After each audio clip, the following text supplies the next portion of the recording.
Sabay, nililin ko po na tayong lahat ay tumayo para sa pag-alang sa pagbabasa ng salita ng ating Panginoon. Hallelujah. Sabay-sabay po natin basahin ng malakas. Sabi niya, "He will also keep you firm to the end, so that you will be blameless the day of our Lord Jesus Christ. God is faithful, who has called you into fellowship with His Son, Jesus Christ, our Lord." Pag-aralan natin about fellowship sa Diyos, no? Napakahalaga na bilang mga anak ng Diyos, meron tayong tamang fellowship. No? At bilang mga anak ng Diyos na kanyang tinawag at kanyang binili, dapat nandun yung ating fellowship sa ating Panginoon Kristo. Yung bilang tao, ang principal goal dapat natin, yung pinakauna, pag sinabi natin principal goal, yung pinakamahalaga, ay mapalapit tayo sa Diyos. Amen? Magkaroon tayo ng malalim na relasyon sa ating Panginoong Jesucristo, yung close relationship, yung hindi lang basta alam natin na may Diyos, hindi lang basta kilala natin na alam natin yung pangalan ng Diyos. Okay, nandun yung close fellowship, at yan po ang nais ng Diyos sa bawat isa sa atin. No? Mga kapatid, alam niyo, lahat ng tao sa mundo, lahat naghahangad na gumanda ang buhay. Amen? Anumang relihiyon, anumang lahi ng tao, katotohanan, gusto ng tao na gumanda ang kanyang buhay. Amen? Naghahangad ang tao na bumangat ang kanyang buhay, nangangarap ng magkaroon ng mga bagay na kailangan natin dito sa mundo. Tama ba? Lahat tayo nagnanais. Pero yung bagay na yan, dapat secondary lang.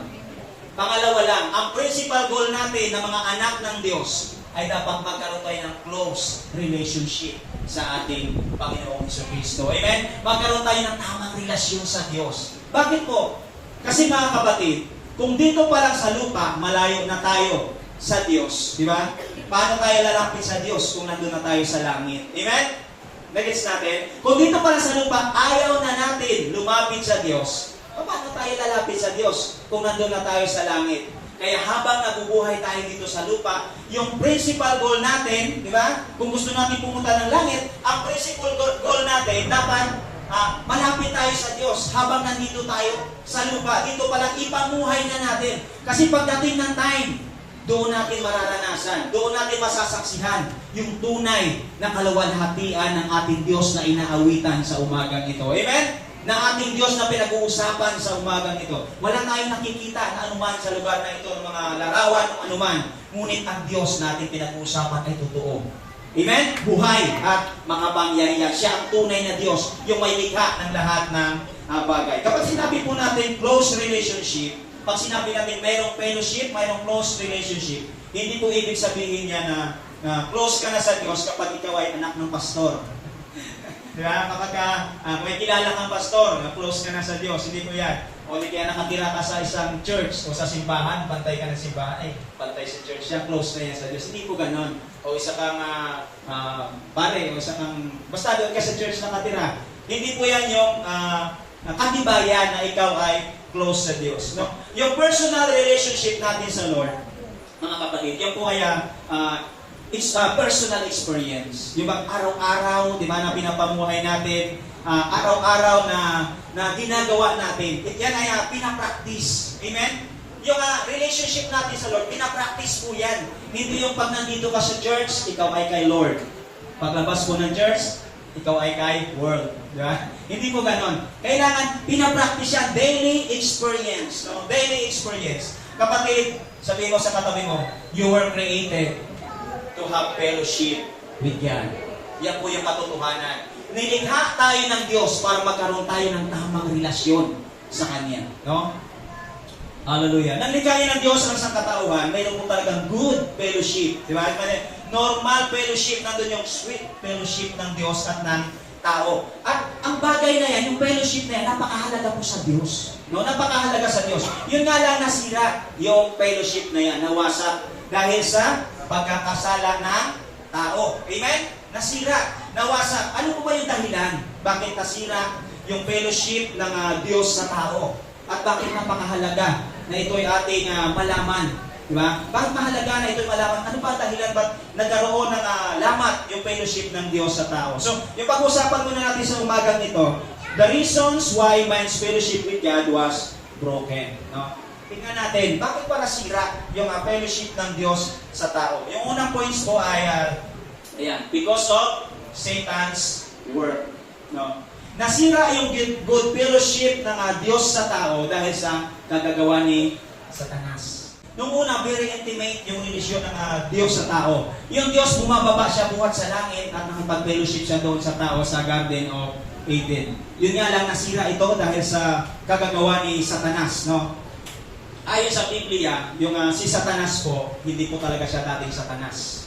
No? Hindi siya dating Satanas. Ang pangalan po niya ay Lucifer. No? Lucifer ang pangalan niya.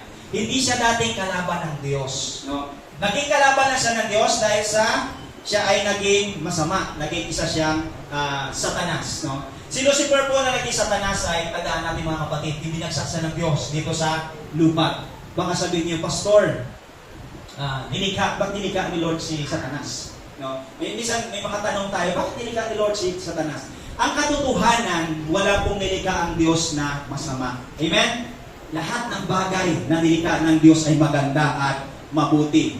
Ang nilikha po ng Diyos, hindi nilikha ng Diyos si Satanas. Ang nilikha ng Diyos ay mga anghel, mga angel, ang nilikha niya doon sa heaven. At yung mga angel na ito, may kanya-kanya silang free will. Mayroon silang kanya-kanyang kalayaan. Mayroon silang freedom to choose. Mayroon silang kalayaan na mamili. No? Sa langit po, may tatlong pangunahing anghel na popular. No? So, mayroon doon sila. Tatlo sila. May kanya-kanya silang tungkulin. May mga ministry sila doon. Ang una pong anghel na popular sa langit ay si Michael Angel. Yan. Miguel Arcangel. No? Ang role po niya doon sa langit, siya po ay namumuno sa war o sa battle. Di ba? Isa siyang warrior angel. No? Ang pangalawa naman ay si Gabriel. No? Gabriel Angel. Ang role niya naman, isa siyang messenger. Siya yung naghahatid ng mga mensahe. Kung may naisip at batid ang Diyos sa bawat isa sa inyo, uutusan niya si Gabriel Angel. At ang isa din sa makikita natin sa Biblia na inutusan ng Diyos si Gabriel para ipaalam kay Mary na siya ay manganganak, no, ng isang mabubuntis at manganganak ng isang Diyos, si Jesus, no? Siya din yung inutusan. At marami pang sa Biblia makikita natin na inutusan si Gabriel Angel ng Diyos. At ang pangatlo naman ay si Lucifer. No? Si Lucifer po ay isa naman siyang pinakamagandang anghel. Tandaan natin, na nilikha ng Diyos. At ang sabi nga, siya ay napakagandang lalaki, guwapo, kabigha-bighani, very anointed, at madalas nakakalapit at napagmamasdan niya ang Diyos. Kaya sa bawat isa sa atin, ito mapapansin natin, saan ba natutokso ang tao? Sa pangit ba? Di ba? Sino ba ginagamit ng Diyos para matukso ang tao? Sa pangit ba? Di ba sa maganda? Kaya ingat tayo. Di ba? Hindi lahat ng maganda na nakikita natin galing sa Diyos. Amen? Hindi lahat. At ang role naman ni Lucifer sa langit, siya ay namumuno sa pagpupuri, pagsamba sa Diyos. Siya ay talented musician, very talented siya. Singer. Nasa kanya lahat ng kahusayan sa musika. Mapapansin niyo ba sa mundo? Napansin niyo? Maraming magagandang musika sa mundo. Napapasabay ang tao. Pero kung papansinin natin at titignan natin yung lyrics ng musika, nagpapalayo sa Diyos. Amen? Minsan napapakindak ang tao doon sa mga music. Pero titignan natin yung mga lyrics ng mga kanta, ang tao nasisira ang buhay, napapalayo sa Diyos. Isa lang po ang ibig sabihin yan. Inspired yan ni Lucifer. Inspired yan ni Satanas. At yung hindi ko naman po sinasabi na huwag tayong kumanta ng mga songs, pero mahalaga din na pinipili natin yung ating mga kinakanta. Kung minsan kasi may mga songs din na nakakatitig, di ba? Pero dito sa church, ang inaawit natin para talaga sa Panginoon. Amen? Para sa Diyos na buhay. Para ang Diyos ay ating maluwalhati. No? At ang gift at talent na meron si Lucifer, dahil sa meron siya, nagkaroon siya ng nabuo sa kanyang isipan, sa kanyang puso, nalamangan ang Diyos. Sabi niya, magaling ako, kaya ko, napantayan ng Diyos, kaya ko, nalamangan ng Diyos. Pumasok sa isip niya, nakikita niya, nakakalapit sa Diyos. Naisip niya na maganda ang sinasamba. No? Gusto niya na siya ay sambahin. Gusto niya na maging Diyos. Yan ang gusto ni Lucifer. Tingnan natin sa Isaiah 14:12-15. Sabi niya, how you have fallen from heaven, morning star, son of the dawn. You have been cast down to the earth. You who once laid low the nations, you said in your heart, I will ascend to the heavens. I will raise my throne above the stars of God.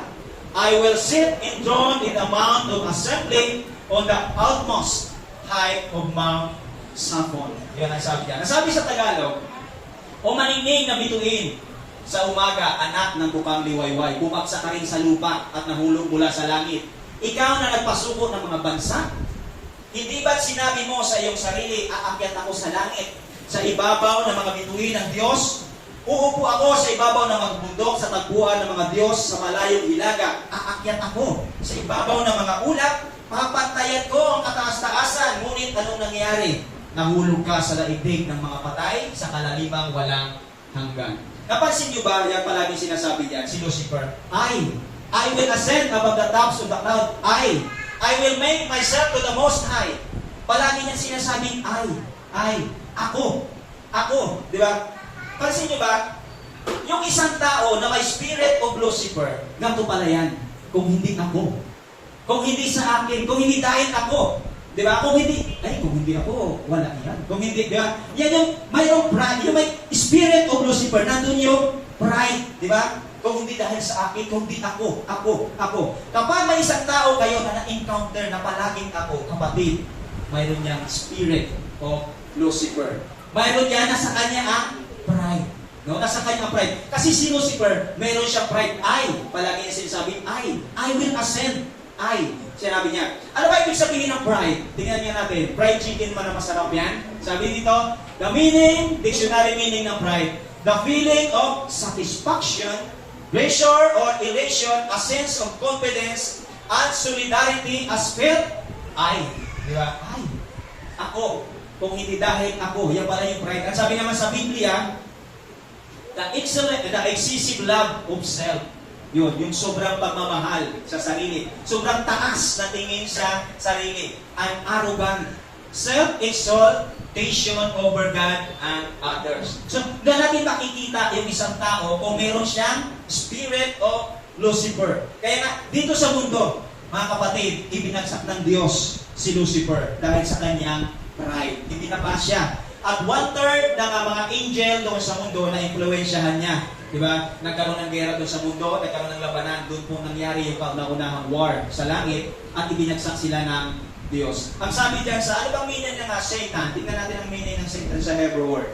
Ang sabi diyan ng Biblia, sa Hebrew word, ang sabi, Hebrew word, Satan means spirit being that opposes God, adversary, opposer, evil. No? Yan palang ibig sabihin ng Satan. Minsan, sinasabi lang natin Satan, pero hindi natin alam. Ito pala kalaban ng Diyos. Adversary, evil. Ibig sabihin masama. No? Dictionary, sabi ng dictionary, the devil, the thief. Siya pala yung magnanakaw. The thief, evil, spirit, and adversary of God. No? Yan pala. Tandaan natin, hindi nilikha ng Diyos si Satanas. Mga kapatid, nagkaroon lang ng Satanas dahil ginusto itong ni Lucifer na siya'y maging Satanas. Ginusto niya na maging kalaban sa ng Diyos. Pinili niya. Desisyon niya. Amen? Desisyon niya. Nabuo ito dahil sa kanyang inggit. Tandaan natin, lumalabas yung spirit of Lucifer dahil sa inggit. Yung spirit ni Satan. No? Kasi nakita niya sa Diyos. Kasi ang Diyos doon sa kalangitan ay sinasamba. So, nakita niya, maganda yung sambahin. Gusto ko na ako ay sambahin. Gusto ko na maging Diyos. At natupad naman yung gusto ni Satanas. Gusto niya na maging hari, di ba? Natupad yung kanyang wish. Naging hari siya ng kasamaan. Amen? Naging hari siya ng kasamaan at naging hari din siya. Hari siya ng mga talunan. Amen ba? Si Satanas ay hari ng mga talunan. Nung nilikha ng Diyos, ang mundo, nakita na si Satanas na mayroon pa palang mas higit na nilikha ang Diyos kaysa sa Kanya. Mayroon pa, sabihin mo sa katabi mo, kapatid, mas higit ka kaysa kay Satanas. Mas higit ka na nilikha ng Diyos kaysa sa evil. Lahat ng tao ay mas higit. Kasi ano sabi sa'yo? Sabi ng Biblia tungkol sa'yo, ikaw ay nilikha na kawangis ng Diyos. Amen? Palakpakan natin ang Panginoon. Tayo ay mga kawangis ng Diyos. Nilikha tayo na kawangis ng Diyos. Kaya kung ikaw ay natatakot sa mga espiritu, sa mga bagay na sa mundo na hindi natin nakikita na minsan tinatakot ka, kapatid, huwag kang matakot dahil mas makapangyarihan ka kaysa sa Kanya. Mas mataas na nilalang ka kaysa sa bagay na yan. Amen? Ang sabi ng Biblia, si Satanas, ay nasa ilalim lang ng ating talampakan. Tatapakan lang natin siya. Sabi nga sa Romans 16:20, and the God of peace will crush Satan under your feet. Amen? Under your feet. Na? Kaya nga, kapatid, huwag kang matakot. Kung may mga bagay na nangyayari sa buhay mo na akala mo ay kaya ka ni Satanas, at totoo, mas takot si Satanas sa iyo. Amen? Hallelujah. Ang kaya nang gawin ng evil, kaya yung magsinungaling. Yan na lang yung kaya niyang gawin. Magsinungaling na lang sa buhay mo. Tandaan mo, talunan na siya. No? Si Satanas po, ano lang yan? Tayo ay kawangis ng Diyos. Si Satanas ay isa lang siyang kerub na anointed kerub na nilikha ng Diyos. No? Samantalang tayo na mga tao ay nilikha tayo ng Diyos na kalarawan niya. No? Binigyan tayo ng authority, binigyan tayo ng kapangyarihan, pinagpala ng Diyos ang tao. Alam niyo, nung time na yan na nakita ni Satanas na pinagpala ng Diyos ang tao, umakyat yung inggit sa kanya. At gusto niya na yung lahat ng nasa tao ay kuhanin niya. Amen? Yun ang gusto ng ating kaaway. Mayroon siyang spirit of yung inggit na kay Lucifer. Kaya sabihin mo sa katabi mo, kapatid, huwag kang mainggit. Kung nakikita mo yung kapatid mo o kapitbahay mo, mga kamag-anak mo na pinagpapala, isipin mo, kasunod ka na. Amen? Kasunod ka na. Kung sila na binibless, hindi sila nagsiserve sa Lord, how much more na ikaw? Amen? May mas magandang bagay na inihanda ang Diyos sa buhay mo. Hallelujah. Alam niyo, may mga times doon dati sa probinsya, nung nandun ako, nakakita ako ng mga bagay tungkol sa yung mga witchcraft. Sino man nakaranas sa mga ganyan? May mga witchcraft, di ba? Yung mga spirit of witchcraft, spirit ng inggit, nagbibitaw sila ng mga curse, di ba? Mga bagay na para sa tao, para maghirap. Pero tandaan natin, kapag nasa iyo si Kristo, hindi tatalab yan. Amen? At kung makita natin mga kapatid, dahil gusto talaga ni Satanas na kuhanin yung lahat na nasa tao, ginamit niya yung ahas. Morning, brother. Ginamit niya yung ahas, di ba, para maging tulay na masira yung magandang relasyon ng Diyos sa tao. No? Tingnan natin sa Genesis chapter 3, 1. Hallelujah. Ang sabi dyan, now, the serpent was more crafty than any of the wild animals the Lord God had made. He said to the woman, did God really say, you must not eat from any tree in the garden? Sabi sa Tagalog, ang ahas ang pinakatuso sa lahat ng mga hayop na nilikha ng Panginoong Yahweh. Isang araw, tinanong ito ang babae, totoo bang sinabi ng Diyos na huwag mong kakainin ang bunang kahoy sa halamanan? Di ba? So kung makikita natin, grabe si Satanas, sabi niya, totoo ba? Talagang dahil gusto niyang i-deceive yung tao, talagang ginamit niya yung ahas. Di ba? Nagsalita yung ahas na sinabi, totoo ba? Di ba? Napansin niyo ba yung paraan ng pag-deceive ng kaaway? Minsan, may mga, di ba, yung spirit of the chismis, di ba? Totoo ba na si Juan ay ano ni Juan, di ba? Sa spirit ng kaaway yan, di ba? Totoo ba na ganito, ganyan, di ba? Ang kaaway, grabe siya mag-deceive. At sumagot naman yung babae. Ang sabi ko sa Genesis 3:2 hanggang 3, ang sabi, sumagot ang babae, maaari namin kainin ang anumang bunga sa halamanan, huwag lamang ang bunga ng puno na nasa gitna niyon. Sinabi ng Diyos na huwag namin kakainin, nilipuin ang bunga nito. Kung kami raw ay kakain nito, mamamatay kami. Yun ang sabi yung sagot ni Eve. Ngunit sabi ng ahas sa verse 4, sabi niya, ngunit sinabi ng ahas, hindi totoo yan. Hindi kayo mamamatay. No? So, grabe mag-deceive. No? Grabe mag-deceive. Dahil gusto niyang makuha yung tao, mailayo yung relasyon ng tao, yung fellowship ng tao sa Diyos, talagang gumawa siya ng paraan. Di ba? Tinet niya talaga si Eve. Di ba?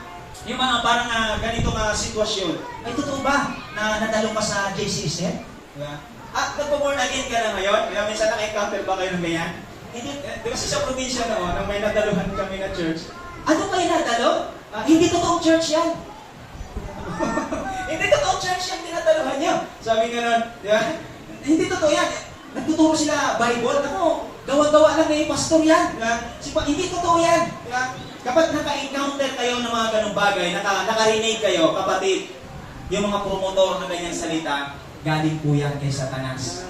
Galing kay Satanas yan. Ang tawag yan, panliling lang. Kasi gusto nilang ihiwalay yung tao doon sa tunay na Diyos. Di ba? Kaya Satan deceived people to separate God. Di ba? Minsan nga, pag may problema ka, pumapasok sa isip mo, akala ko ba mahal ka ng Diyos? Bakit dumadanas ka ng ganyang pagsubok, ganyang problema? Di ba? Naranasan nyo, pag once na punong-puno ka na ng problema, di ba? Hindi totoo yan, yung sinusundan mo, hindi totoo yan. Kapatid, kapag nakakaranas kayo ng ganyang sitwasyon, pwede natin i-reverse yan. Di ba? Pwede natin i-reverse. Pwede natin kansilahin. Huwag natin pakikinggan. Huwag natin pakikinggan yung ganyang boses. Si Eva, naniwala siya doon sa boses ni Satanas, di ba? Naniwala siya, sabi ni nung ahas, sabi, hindi totoo yan, kapag kinain nyo yan, magiging matalino kayo. Di ba sabi niya, magiging parang Diyos kayo. Tanungin ko nga kayo, nung time ba na hindi pa kinakain ni Eva at ni Adan, yung ipinagbabawal na prutas, hindi ba sila matalino? Matalino sila. Kasi nilikha sila ng kawangis ng Diyos. Amen? Matalino sila. Hindi sila naging matalino nung sila ay nagpaloko. Amen? Gets natin? Di ba? Hindi sila naging matalino nung sila ay na-deceive, nung sila ay nalinlang. Di ba? Hallelujah.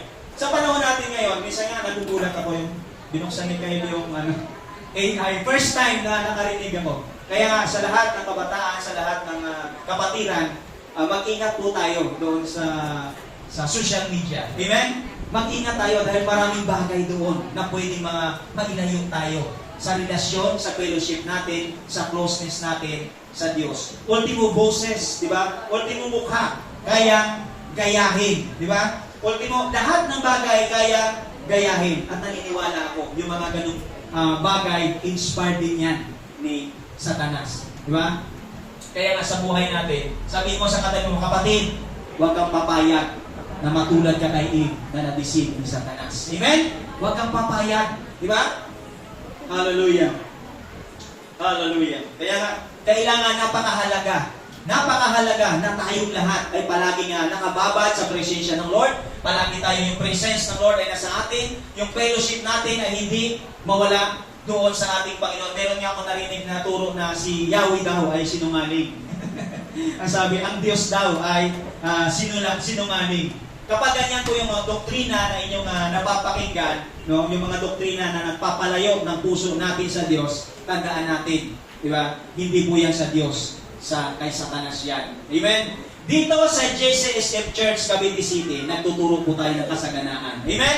Nagtuturo tayo dito ng kasaganaan. Ang itinuturo natin kasaganaan, habang tayo ay umuunlad, lalo tayong napapalapit sa Diyos. Amen? Kasi mayroong mga nagtuturo, kung gusto mo na umunlad ang iyong buhay, hindi mo na kailangan mag-pray, maging masipag ka lang. Merong ganyan. Di ba? Sasabihin sa'yo, kung gusto mo na yumaman, hindi mo na kailangan mag-church. Magsipag ka lang. Kung titignan natin, isipin natin, totoo nga naman. Di ba? Totoo nga naman, magsipag ka, kikita ka naman talaga. Makaka-earn ka ng pera. Di ba? Pero, yung sitwasyon na hindi ka na nag-pray, hindi ka na nag-church, ano sa palagay nyo? Habang ikaw kumikita, malalayo ka sa Diyos. At pagsamahin mo man lahat ng iyong kayamanan, hindi ang kayang tungtungan papunta doon sa langit. Amen? Kasi si Jesus lang ang daan, ang buhay, at ang katotohanan. Walang makakapunta sa Ama kung hindi sa pamamagitan ng ating Panginoong Hesukristo. Kaya ang kailangan mo, kapatid, to have good fellowship to the Lord, ang kailangan mo si Jesus. Amen? Ang sabi dito, because of man's disobedience and sin. No? Dahil sa man's disobedience and sin, nasira yung good fellowship, yung sweet fellowship ng Diyos sa tao. Ang tao ay binigyan ng Diyos ng utos. Tandaan natin. At ibinigay sa Kanya lahat ng authority, power, and dominion. Kalakip ng mga bagay na yan, ang authority, power, and dominion, dapat sundin ng tao ang utos ng Diyos. Napakahalaga yung obedient. Halimbawa ikaw, may karamdaman ka, punta ka ng doktor. Para ikaw maging healthy, kailangan mo sundin yung instruction ng doktor. Amen? Sa tao, ganun din. Nung nilagay ng Diyos si Adan doon sa Garden of Eden, mayroong instruction para manatili ka sa Eden, para maranasan mo yung blessing. No? Yung lahat ng pagpapala na nanandyan, kailangan sundin mo yung inuutos sa iyo. Ano sabi ng Diyos? Huwag mong kakainin. Di ba? Pwede mo ba kain lahat ng bunga nandyan maliban lamang doon sa bunga na ipinagbabawal ko. Ang sabi sa Genesis chapter 2, 16 hanggang 17, and the Lord God commanded the man, you are free to eat from any tree in the garden, but you must not eat from the tree of the knowledge of good and evil. For when you eat from it, you will certainly, sabi, die. No? Ito po yung kauna-unahang utos ng Diyos na ibinigay sa tao. Sabi ko nga, bakit sa dinami-dami ng bunga doon sa Garden of Eden, bakit naisipan pa nila, di ba, na kainin yung bagay na ipinagbabawal? Kung alin pa yung bawal, yun pa yung kanyang kinain. Sa mundo may kasabihan yan. Anong sabi? Masarap daw yung bawal. Amen? Diba? Kanina inspired yan? Kay Satanas. Amen? Inspired yan ang evil. Diba? Kanino thinking? Kay Satanas. At kapag pumasok sa puso at isipan ng tao ng ganyang kaisipan, maraming pamilya, maraming relasyon, di ba? Marami ang nasisira. Tama? At dahil sa pagsuway, no, nasira ang ugnayan ng tao sa Diyos kasi ginawa niya yung kanyang gusto. Sinunod niya yung kanyang gusto. At ang sabi dito sa Genesis 3:8-11, ang sabi diyan, then the man and his wife heard the sound of the Lord God as he was walking in the garden and the cool of day, and they hid with the Lord God among the trees in the garden. But the Lord God called the man, where are you? He answered, I heard you in the garden, and I was afraid because I was naked, so I hid. And he said, who told you that you were naked?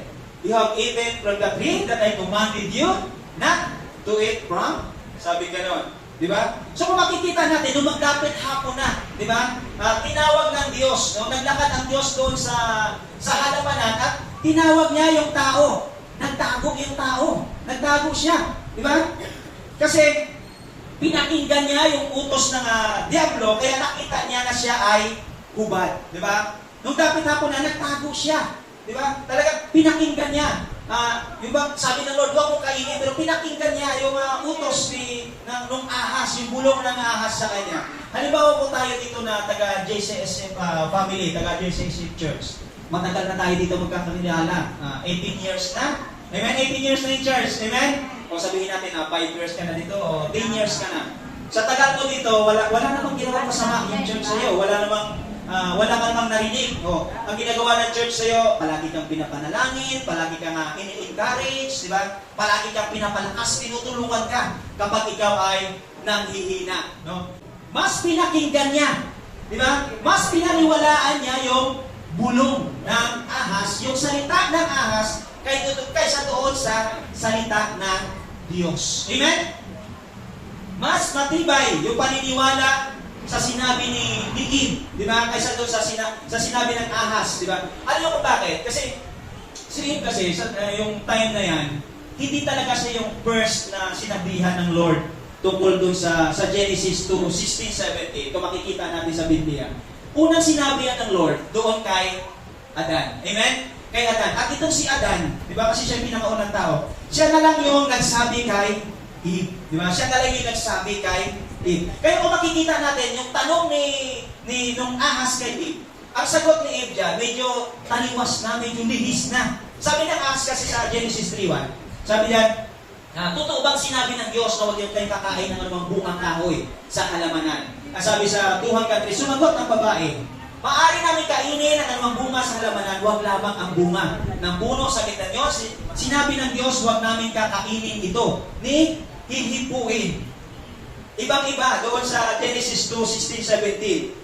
Huwag namin hihipuin man lamang ang bunga nito. Kung kami raw ay kakain ito, mamamatay kami. Wala naman sinabi yun kay Adan na hihipuin. Di ba? Kundi ang sabi doon, huwag mong kakainin at ikaw ay mamamatay. Kaya kung mapapansin natin, kaya pala na-deceive si Eve ng ahas, hindi siya sure. Di ba? Hindi siya sigurado doon sa sinabi ni Adan sa kanya na nanggaling sa Diyos. Di ba? Kasi hindi siya yung original na nakatanggap ng utos, di ba? Kung pagdating sa kanya, nadagdagan. Naalala ko tuloy yung games dito sa, nung nakaraan ng pag-games yung mga kabataan, yung relay na boses, di ba? Ano yung sinasabing words, di ba? Pagdating sa dulo, ballpen, kung ano-ano ba? Kung ano-ano na yung napupunta sa dulo. Nagets nyo? Kasi kapag hindi tayo malalim sa salita ng Lord, kapatid, pwede ka namatin. Di ba? Pwede mali yung masabi sa'yo. May mga anak ba rito? May mga anak dito? Yan.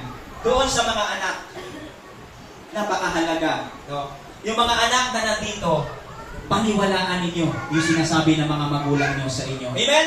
Paniwalaan ninyo yung nanay nyo, yung tatay nyo, kasi sila yung tunay na nagmamahal sa inyo. Amen ba? Sila yung tunay. Huwag kayong makinig doon sa kung sino-sino ba. Huwag kayong makinig doon sa sinasabi ng kapitbahay nyo. Huwag kayong makinig doon sa jowa nyo, o girlfriend nyo, o boyfriend nyo. Mas paniwalaan ninyo yung mga payo ng magulang nyo sa inyo. Kasi sila yung tunay na nagmamahal sa inyo. Amen?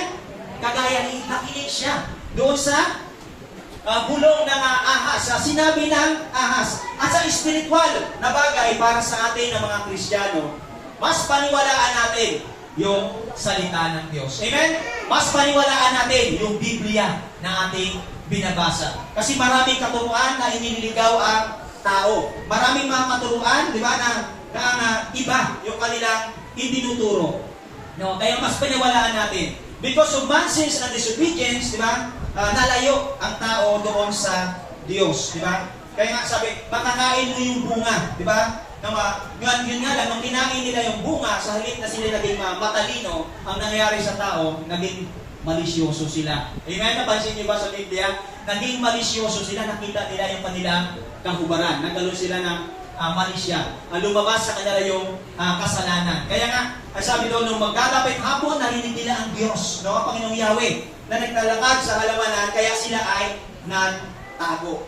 Kita niyo yung resulta ng kasalanan, no? Dahil sa pagsuway nila sa Diyos, di ba? Dahil sa pagsuway nila sa Diyos, dahil sa kasalanan, lumayo sila sa Diyos. Sila ay nagtago. Sila ay umiwas. Ang sabi sa Genesis 3:8, nang magdadapit hapon na, narinig nilang naglalakad sa halamanan ng Panginoong Yahweh, kaya nagtago sila sa mga puno. Di ba? Nagtago sila. Kapag ang isang tao may kasalanan, umiiwas yan. Nagtatago. Amen?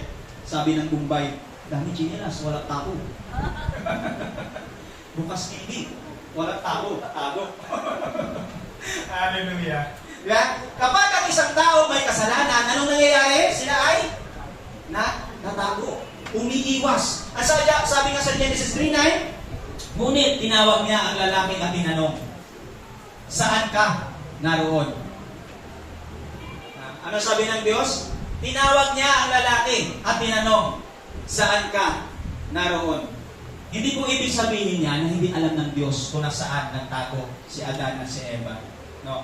Alam ng Diyos, our God is all-knowing God. Tandaan natin. No? Kaya tinanong ng Diyos, no, yung tao kung nasaan siya para ipaalam kung saan sa galing.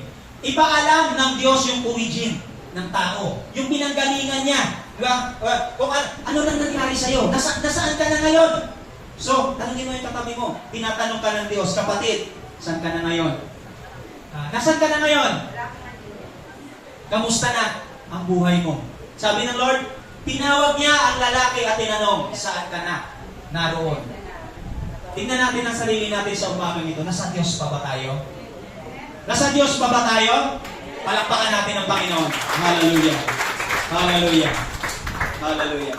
Kasi kung dati, tinatanong ng Lord, saan ka na naroon? Baka dati ang sipag mo sa ministry. Di ba? O sipag mo nga dumalo ng church. Tinatanong ng Lord, saan ka na naroon? Kapatid, saan ka na naroon? Hallelujah. So makikita natin ang ugali ng tao kapag siya nagkakasala, dahil sa nagkasala sa Diyos, ang tao lumayo sa Diyos. Pero iba ang Diyos. No? Ang Diyos, kapag ang tao nagkakamali, gusto niya na lumapit sa Kanya. Amen? Kapag ikaw nagkakamali, gusto ng Diyos na bumalik ka sa Kanya. Yan si Lord. Yan ang kapamahal ng ating Panginoon. Minsan kasi, ay, di mo na ako mag-church ngayon. Nag-away kami ng sister, nag-away kami ni Mrs. Di ba? Nagalit ako. Di ba? Minsan gano'n, masama ang loob ko, hindi ko na ako mag-church ngayon. Kapatid, dapat mapagtagumpayan mo yan. Kasi gawa yan ni Satanas. Gusto ka lang niya ilayo sa Diyos. Amen? Kaya yung mga ganyang bagay, di ba, dapat mapagtagumpayan natin. Pero ang Lord, kapag ikaw nagkasala, si Jesus, di ba? Nung ipinago siya sa cross, nakadipa siya, sabi niya, anak, gaano ka man karumi, gaano ka man kasama, gaano man kalaki, yung pagkukulang mo, lapit ka lang sa akin. Amen? Lapit ka lang sa Panginoon. Kaya sa umaga ito, patuloy tayong lumapit sa Diyos. Di ba? Ang sabi sa Genesis 3:10, ang sabi diyan, hallelujah. He answered, I heard you in the garden and I was afraid because I was naked, so I hid. Natakot ako na marinig ko kayo na nasa halamanan. Nagtago ako sapagkat ako'y hubad. So, ano nangyari sa tao? Anong siya nagkasala? Siya ay nagkaroon ng takot. Di ba? Nagkaroon siya ng takot. Minsan niya, kapag nag-iaya tayo ng mga tao na wala pa sa Panginoon, alam ko naman lahat tayo ginagawa natin. Amen? Kasi yung heart natin, yung compassion, yung passion natin, madala ang tao sa harapan ng Diyos. Kapag nag-iaya ka, tara church tayo, ay ikaw na lang. Ayoko, masusunog ako. Di ba? Nandun yung takot. Ayaw lumapit sa Diyos kasi nakikita natin gumagawa ng kasalanan. Ano yung mga umiiral? Takot. Sasabihin, tsaka na lang ako sasama, aayusin ko muna yung buhay ko. Hallelujah. Sa tingin nyo kayang ayusin? Ang sabi ng Biblia, without God, you can do nothing. No? Kapag wala ang Diyos, wala tayong magagawa. Kaya nga sabi ng salita ng Panginoon, kapag kinain mo yan, siguradong ikaw ay mamamatay. Kaya namatay yung relasyon ng Diyos sa tao dahil sa pagsuway. Di ba? Hindi lamang namatay physically, kundi spiritually. Naputol yung relasyon, yung ugnayan. So yun yung primary effect ng kasalanan, no? Yung tao nagkakaroon ng takot. Yung pangalawang epekto ng kasalanan na nangyari sa tao, napansin nyo ba doon sa Genesis 3:11-12, sabi dyan, tingnan natin, and he said, who told you that you were naked? You have eaten from the tree that I commanded you not to eat from? The man said, the woman you put here with me, she gave me some fruit from the tree and I ate it. Sabi ka nun. So yung pangalawa, yung kasalanan, epekto ng kasalanan, ang una ay takot. Ang pangalawa ay naninisi. No? Naninisi. Sabi ni Diyos, bakit kinain mo ba yung bunga? Ang sabi ni Adan, kasi yung babae na binigay mo sa akin eh. Kapag may kasalanan ng tao, naninisi kasi si Juan. Di ba? Yan yung epekto pala yan ng kasalanan. Kaya nasisira yung fellowship natin sa Diyos dahil doon sa kasalanan. Kung makikita natin, yan yung epekto. So parang ang nangyari tuloy, kasalanan pa ng Diyos. Binigay ng Diyos kay Adan si Eva. Kasi binigyan mo ako ng babae. Di ba? Binigyan mo ako ng babae. Di ba? Nagturo. Di ba? Kaya yun yung effect, nagtuturo, naninisi. Pansin nyo, naisip ko tuloy. Sa government natin ngayon, payo ko lang sa bawat isa. We need to pray sa ating government. Amen? Sa government natin ngayon, kumikilos si Satanas. Kailangan ang Diyos ang makakilos sa bansa natin. Amen? Kung makikita natin, kumikilos ang espiritu ng kaaway. Kasi lahat ng mga leader, ano nangyayari? Naninisi, nagtuturo. Nagtuturo sila nagtuturo. Kaya nga, napakahalaga. Tayo na mga Kristiyano na may good fellowship sa Diyos, kailangan ng ating panalangin para mabago ang ating bansa. Hindi natin kailangan sumama doon sa rally. Ang kailangan natin manalangin. Buhay ang Diyos na ating pinaglilingkuran. Amen? Bawat isa sa atin, dapat tayo ay manalangin. At alam niyo mga kapatid, dahil dyan sa nangyari, dahil sa kasalanan ni Eve, dahil doon sa kasalanan na nangyari, sabi, kinain mo ba yung prutas? Kasi yung tapos tinanong naman ng Diyos yung si Eve, sabi, bakit kinain mo ba? Ba't mo kinain yung prutas? Sabi niya, kasi yung ahas. Diba? Buti, hindi tinanong ng Diyos yung ahas. Baka magturo din. Diba? So, nakikita natin yung epekto ng kasalanan. At yung kasalanan, grabe yan. Tignan natin, ang sabi dito sa Isaiah 59:1 and 2. Hallelujah. Surely, sabi yan, the arm of the Lord is not too short to save, nor his ear too dull to hear. But your iniquities have separated you from your God. Your sins have hidden his face from you, so that you will not hear. No? At sabi sa Tagalog, dahil sa kasalanan ng tao, di ba? Wala pala akong nilagay dito. Teka mo sa Tagalog eh. Yan. Tingnan ninyo, sabi diyan, si Yahweh ay may kakayahan upang iligtas ka. Kapatid, si Yahweh, ang Diyos, may kakayahan upang iligtas ka. Ano man ang pinagdadaanan mo sa umagang ito, ang Diyos mo may kakayahan para iligtas ka. Amen? Siya'y hindi bingi, ang Diyos nakakarinig. Upang hindi marinig ang iyong mga hinaing. At ang sabi sa next, ang masasama ninyong gawa, ang dahilan ng pagkawalay ninyo sa Diyos. Nagkasala kayo, kaya hindi niyo siya makita at hindi niya kayo marinig. Amen? Ang Diyos makapangyarihan, hindi siya bingi. Yung palang naharang sa tainga ng Diyos para hindi niya tayo marinig, kaya tayo nagpipray. Minsan pray ka na pray, Lord. Pray ka na pray kahit anong gawin mong panalangin. Kaya pala hindi nasasagot ang panalangin mo dahil mayroon kang nagawang kasalanan. Yung kasalanan, ito pala yung humaharang. Di ba? Kaya kahit anong gawin mo, yung access natin sa Lord nakasara. Hindi tayo makapasok dahil sa kasalanan. Kaya kung tayo may kasalanan, kapatid, ang Diyos, tapat tayo ay sinasabi natin, hinihingi natin ang tawad ng ating mga kasalanan, ang Diyos ay tapat para tayo ay patawarin. Amen? So, punta tayo sa pangatlo. Hallelujah. The reasons why the fellowship of man with God was broken.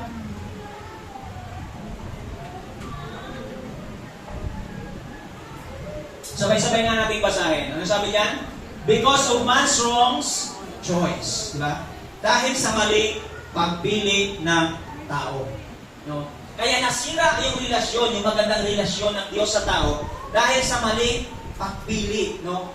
Ang tao po ay binigyan ng Diyos ng free will, choice, na makapamili. Hindi tayo nilikha ng Diyos na makapalad natin, hindi tayo nilikha ng Diyos na remote, hindi tayo nilikha ng Diyos na kinukontrol. No? Mayroon tayong free will. At sabi ng Biblia, no, sabi ng Biblia tungkol dito sa kalayaan natin, ang Diyos mismo, sabi sa Deuteronomy chapter 30, verse 15, nasabi niya, sa Deuteronomy chapter 30, 15, binibigyan ko kayo ngayon ng pagpipilian, buhay o kamatayan, kasaganaan o kahirapan. No? So kung makikita natin, ang Lord nangungusap sa bawat isa, tayo po ang magpapasya sa buhay natin. Ano ba ang gusto mo? Mapalayo ka sa Lord o mapalapit ka sa Lord? Gusto mo bang maging maganda yung buhay mo o maging miserable? Doon sa mga estudyante na nag-aaral, gusto mo bang makatapos, makapasa sa mga exam o gusto mo mag-fail? Di ba? So, tayo po ang mamimili. Gusto mo bang umunlad ang buhay mo o maging mahirap ka na lang forever? Di ba? Nasa atin ang pagpili. Mga kapatid, ang Diyos po, kapag tayo namili, mayroon po siyang pinipare. Di ba? Mayroon siyang reward na ibibigay doon sa tamang pagpili ko. Kapag pinili mo ang Diyos, mayroong reward. Pero kapag pinili mo ang lumayo sa Diyos, mayroong consequences. Di ba? Kaya nga, kapag nandun ka sa kabanalan, makakatanggap ka ng reward mula sa Panginoon. Long life with satisfaction. Pero kapag pinili mo naman ay yung kaliguan, may inihanda ang Diyos dyan. Di ba? Kaya nga, ikaw ang mamimili. Di ba? Sa Garden of Eden, mayroong dalawang puno.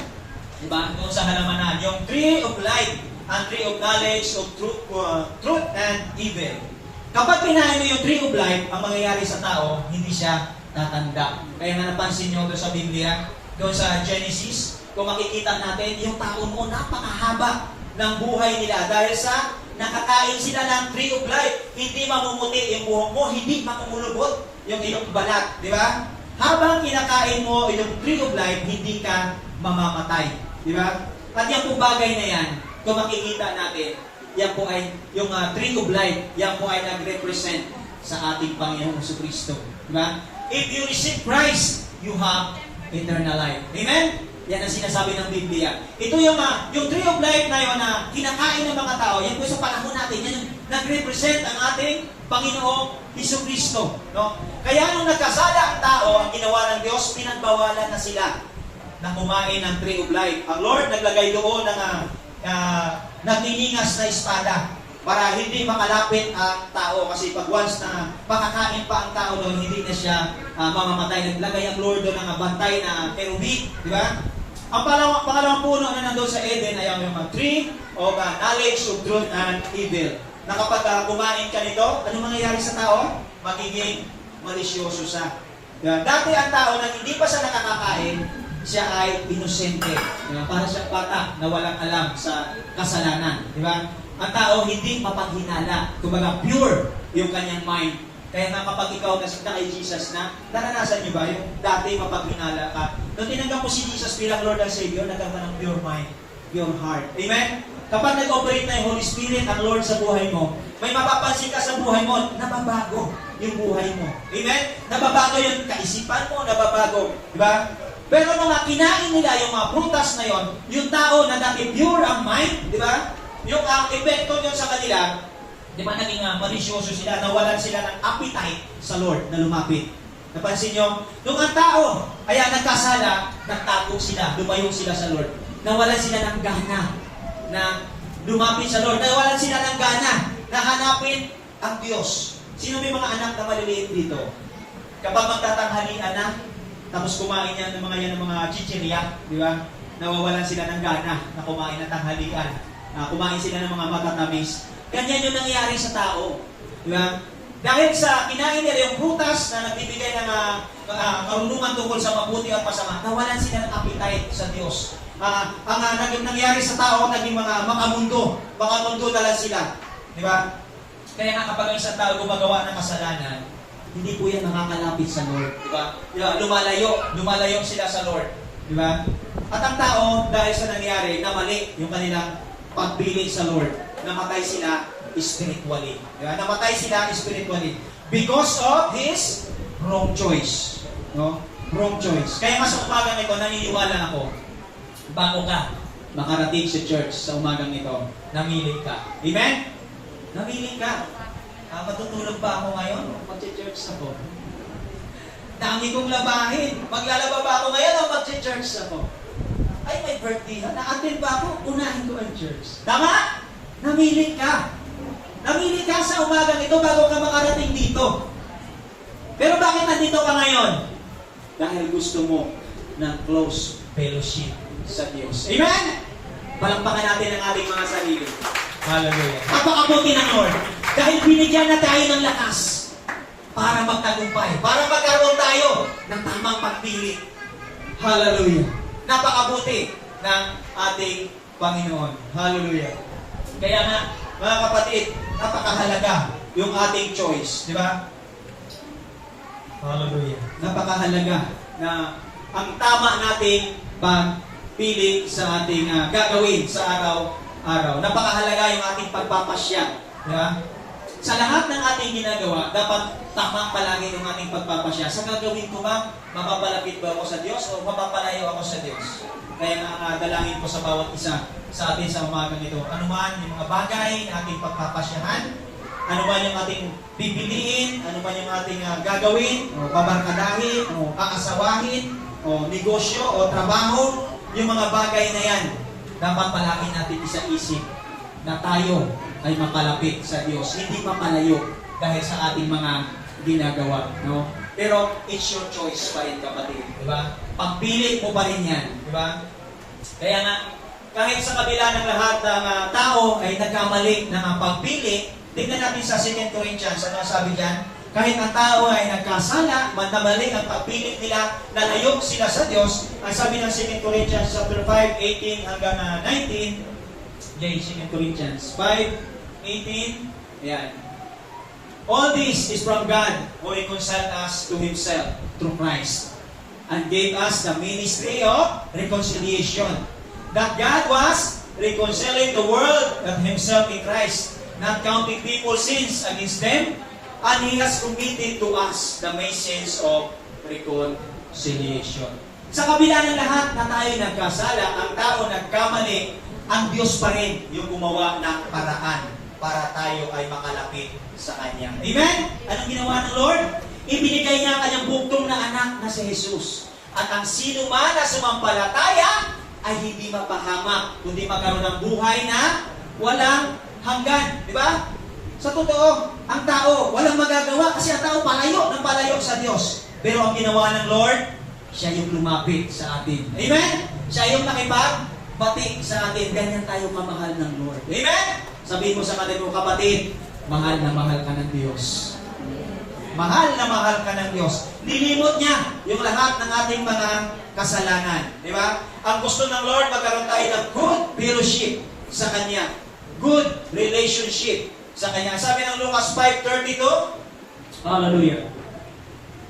I have not to come to call the righteous, but sinners to repentance. Ang sabi ng Lord, hindi ako naparito para tawagin yung mga matuwid, kundi yung mga makasalanan upang sila ay magsisi. No? So, napakabuti ng Lord, di ba? Na kahit tayo makasalanan, di ba? Sabi ng Biblia, walang matuwid, wala kahit isa. Tayo makasalanan, pero ang Lord, tinawag tayo, di ba? Sabi niya, hindi ako naparito upang tawagin ng mga matuwid, kundi ang makapasalanan upang sila ay magsisi. Hallelujah. Hallelujah. Kaya nga, napakahalaga sa buhay natin na patuloy, no, kung tayo may mga kasalanan, ipa-restore natin sa Lord yung ating buhay. Diba? Ipa-restore natin sa Lord. Kasi, ano yung mga kapatid, ang layunin ng church, diba, ay tawagin yung mga makasalanan. Amen? Naniniwala kayo? Ang layunin ng church, dalhin ang mga makasalanan si church para sila ay iayos. Amen? Sino may sasakyan dito? Kapag ikaw may sasakyan, dadalhin mo ba yung sasakyan mo sa talyer pag walang sira? Ang church, kagaya yan ng talyer. Kung sino yung kailangan ayusin ang buhay, siya yung dadalhin sa church para maayos ang buhay. Di ba? Minsan kasi, Pastor, sa kanila lang ako a-attend. Di ba? Kapag wala na akong kasalanan, kapatid, idea mo yan at hindi mo kayang gawin yan. Ang church, idea ng Diyos. Ang sabi ng Lord, pupunta siya rito para tawagin ang mga makasalanan. Dalahin ang mga makasalanan sa church para iayos ang kanilang buhay. Amen? Iayos ang kanilang buhay para tayo ay maging close sa Diyos. Hallelujah. Bago po ako magtapos mga kapatid, makita natin how to restore our relationship with the Lord. Paano ba natin i-restore? Mayroon lang akong tatlong A na ibibigay sa bawat isa sa umagang ito. Tandaan natin, kung nasira man ang ating relasyon sa ating Panginoon, kung tayo man ay manlamig, ito po yung sabi ng Lord. No? Ang sabi dito sa una, how to restore our broken fellowship with the Lord. Ang una po, kailangan lang natin admit all the sins that you have done. Kailangan na natin aminin. Hindi mo kailangan itago, hindi mo kailangan itanggi. Alam ng Diyos ang puso mo. Talastas ng Diyos yung laman ng puso mo, ng buhay mo. Ang kailangan mo lang gawin, aminin, pagsisihan, talikuran, at magpakumbaba sa harapan ng ating Panginoon. Hallelujah. Minsan nga, kapag tungkol sa kasalanan, lalo na sa mag-asawa, minsan yung mag-asawa, naghihiwalay sila, hindi dahil sa hindi na mahal yung isa't isa. Naghihiwalay sila dahil lang sa pride. No? Mayroon lang 4 na words na hindi kayang sabihin. 5 pala. 5 words lang.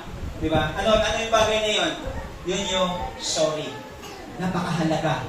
Doon sa may mga relasyon, napakahalaga yung sorry.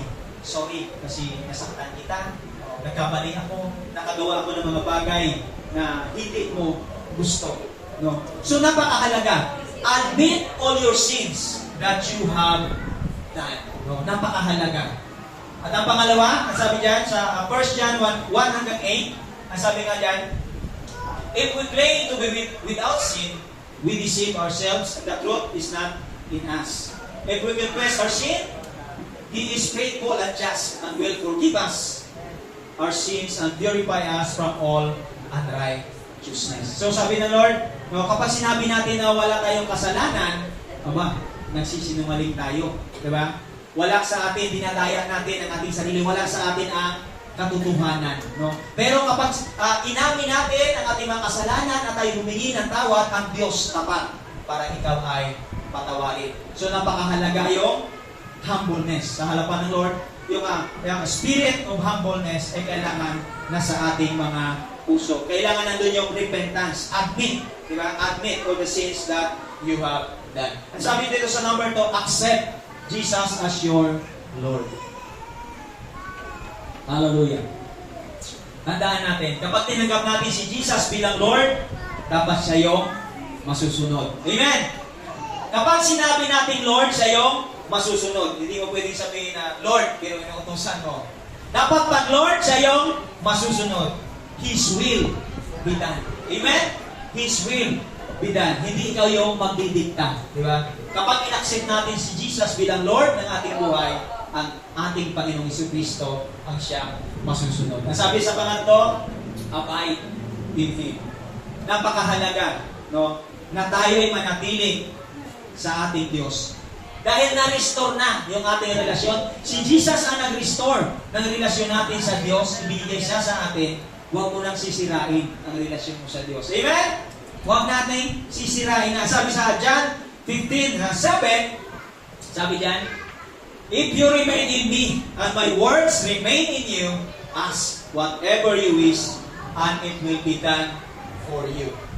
Nakita natin kanina doon sa Isaiah, hindi marinig yung ating mga dalangin.